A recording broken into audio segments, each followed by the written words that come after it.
Hey, my name is Yaeger, and I'll do my introduction first, and then we'll jump into the project that I decided to research on further. So I guess we're supposed to share one interesting thing about us, and I'll do my job. So I'm the director of sales, the regional director of sales for Snap Fitness. So if anyone wants a heavily discounted price for their membership, there's two Snap Fitnesses in the area. If you're in Ashland, and this includes faculty, and if I can give faculty even a better discount, Anderson, if you're listening to this. But yeah, so that's what I do on a daily basis. That's pretty much if I'm in class, probably at work. So you guys will get to see that. But yeah, that's the interesting thing about me. But moving on, we're going to look at supply chain resilience. This was taken obviously in lieu of the article we wrote about how the Ever Given had blocked the canal. So I was curious and I wanted to research further into that. Starting this off, I looked at an article called A Quantitative Analysis of Disruption Risk in a Multi-Ethelon Supply Chain by Amanda J. Smith and Marinder Singh. And this was the opening quote, which I really liked. While disruptions in the supply chain are a realistic possibility that companies must address, most supply chain models fail to capture them sufficiently, pretty much like we saw in the past couple of weeks. So some of examples of the disruptions are not difficult to find. It was pretty easy for me to research a couple. I took one that was a consumer packed goods company that went on strike. And this was in South America at the time. No raw materials could be shipped to their plant. So while the plant had planned to carry 3 weeks worth of raw material in inventory, they happened to have only 1 week's.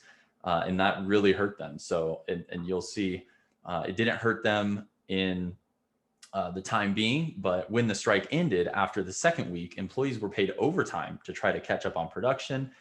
So in all, the total cost of the company was estimated to be like $1 million just from that one incident of not having the correct materials there when they needed them. So the first thing we need to talk about when we're talking about supply chains is risk flows. And this pretty much just is dependability of, can you get the materials there on time?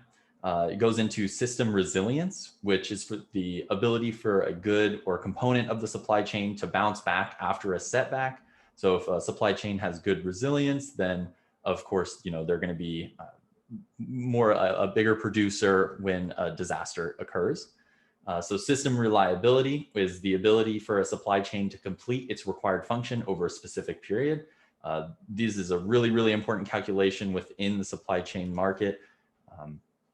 Obviously, it's hard to calculate this when a disaster occurs because you don't really know what you're going to have over the next, or what's going to be coming in over the next couple of weeks. So having a really good system reliability set up in the future, like before the event occurs, is always a good thing.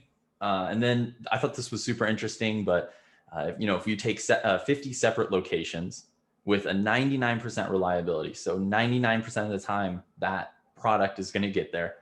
But if you have 50 separate locations, that means you're taking that 99% and raising it to the power of 50, which is, if you think about it, has a really small chance of succeeding. And to combat this, supply chains use inventory and good timing, or I'm not really sure how they calculate it, but yeah, inventory and time to help ease the issue.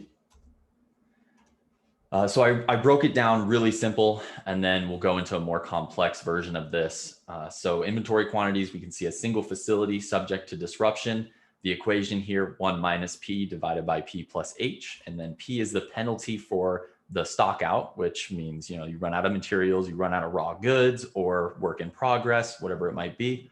And H is the holding cost for the positive inventory. And you'll see this on the next screen here. Okay, so now we're moving to a multi-Ethelon supply chain, where, as you can see, we have raw materials, work in progress, finished goods, and then the cost scenarios here, C1, C2, C3, all having different values, except for obviously your finished goods are all going to have holding costs of 1. Reading this graph might be a little difficult. I'll try to explain it the best I can as quickly as I can. The cost structure affects the optimal inventory placement. So when you're looking at this figure, C3 RM, which is 0.60, as you can tell, a lot higher than the other, than the finished good and the work in progress. The inventory design holds 3 more weeks of finished good inventory than in the work in progress inventory, both with and without disruption. As you can see, they're not affected. While the RM here at the bottom inventory location RM is, you can see there's a missing bar where there should be a good. However, when the finished good materials is the most expensive to hold, more inventory is shifted upstream. So meaning upstream, meaning that they're shipping it out to the actual place where it should be sold. And then there was 2 more graphs that accompanied this. I didn't feel like they were as important because they pretty much show the same thing, where you have the inventory of the finished goods a lot higher while your raw materials is low. And this is what causes the supply chain issues like we saw in the Ever Given. And then this graph goes into the actual fill rate for a 6-week disruption. And as you can see, with no backup, it goes all completely down to the bottom of the graph, and then takes a while to get back to the top, which, that's the effect we're going to see now. Since the Ever Given has been moved, we're seeing them climb back up, or we're seeing all supply chains, I should say, climb back up, as I don't think anybody had expected this. Even at 50% coverage after 4 weeks, you can still see that it does drop quite a bit. So this is kind of the background to what we've been reading in the news.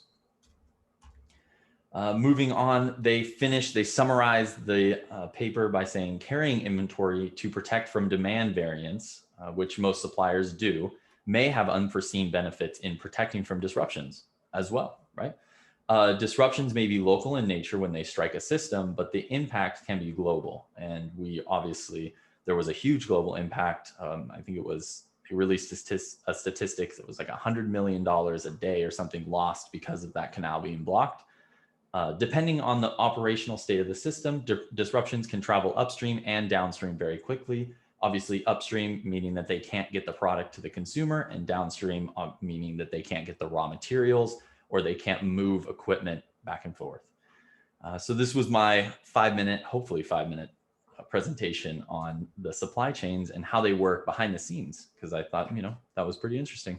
Thank you guys for listening. And